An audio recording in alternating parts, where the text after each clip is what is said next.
പണ്ടൊരു നാട്ടിൽ ഒരു മടിയനുണ്ടായിരുന്നു. ഒരു ജോലിയും ചെയ്യാതെ ജീവിക്കാനായിരുന്നു അയാൾക്കിഷ്ടം.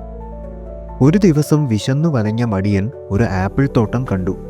അവിടെ നിന്ന് ആപ്പിൾ മോഷ്ടിക്കാൻ ശ്രമിച്ച മടിയനെ തോട്ടക്കാരൻ അടിച്ചു ഓടിച്ചു. ഓടിയൊരു കാട്ടിലൊളിച്ച മടിയൻ അവിടെ വെച്ച് മുറിവേറ്റ ഒരു കുറുക്കനെ കണ്ടു.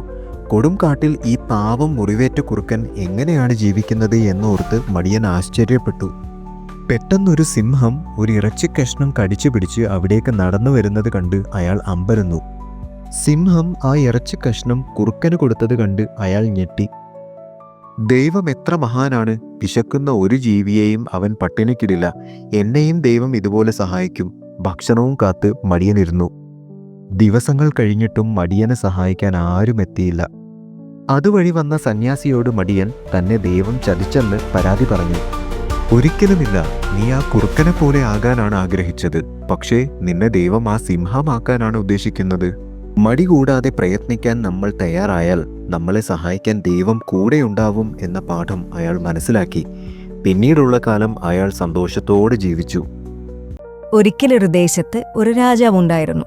കൊട്ടാരത്തിൽ എല്ലാ സൗകര്യങ്ങളും ഉണ്ടായിരുന്നിട്ടും രാജാവിന് ഒരു സന്തോഷവും ഉണ്ടായിരുന്നില്ല. സന്തോഷവാനായ ഒരാളുടെ വസ്ത്രം ധരിച്ചാൽ തന്റെ സന്തോഷം തിരിച്ചു കിട്ടിയേക്കാമെന്ന് കൊട്ടാരം ഗുരു രാജാവിനെ ഉപദേശിച്ചു. ഭടന്മാർ അപ്പോൾ തന്നെ അത് അന്വേഷിച്ച് പുറപ്പെട്ടു. അവർ നാട്ടിലെ വലിയ കച്ചവടക്കാരെയും പ്രമാണിമാരെയും എല്ലാം കണ്ടുനോക്കി. എത്രയൊക്കെ പണമുണ്ടായിരുന്നിട്ടും അവരാരും സന്തോഷവാന്മാരായിരുന്നില്ല.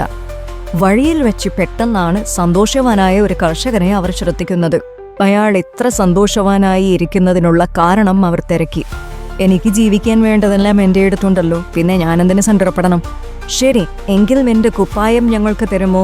ഭടന്മാർ തിരക്കുകൂട്ടി. അയ്യോ, അതിനെനിക്ക് കുപ്പായമില്ലല്ലോ. കർഷകന്റെ മറുപടി കേട്ട് അമ്പരന്ന ഭടൻ രാജാവിനെ വിവരമറിയിച്ചു. നമുക്കുള്ളതിൽ നിന്നാണ് നാം സന്തോഷം കണ്ടെത്തേണ്ടത് എന്ന സത്യം രാജാവിനന്ന് മനസ്സിലായി. ഒരിക്കലൊരു ഗ്രാമത്തിൽ കഠിനാധ്വാനിയായ ഒരു ചെറുപ്പക്കാരനുണ്ടായിരുന്നു.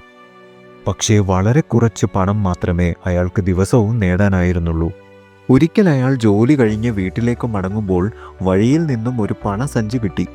ഇത്രയൊക്കെ ബുദ്ധിമുട്ടുകൾ ഉണ്ടായിട്ടും കളഞ്ഞു കിട്ടിയ ആ സഞ്ചി അതിൻ്റെ ഉടമയ്ക്ക് തിരികെ ഏൽപ്പിക്കാനായി അയാൾ ആ വഴിയിൽ തന്നെ കാത്തുനിന്നു. ഏറെ നേരം കഴിഞ്ഞ് തൻ്റെ പണസഞ്ചി അന്വേഷിച്ചു വന്ന ഉടമയ്ക്ക് അയാൾ അത് സന്തോഷത്തോടെ തിരികെ നൽകി. അയാളുടെ സത്യസന്ധത കണ്ട ഉടമ അയാൾക്ക് തൻ്റെ തോട്ടത്തിൽ വലിയൊരു ജോലി നൽകി. അങ്ങനെ അയാൾക്ക് തൻ്റെ കഠിനാധ്വാനത്തിനും സത്യസന്ധതയ്ക്കും പകരമായി സന്തോഷകരമായ ഒരു ജീവിതം ലഭിച്ചു.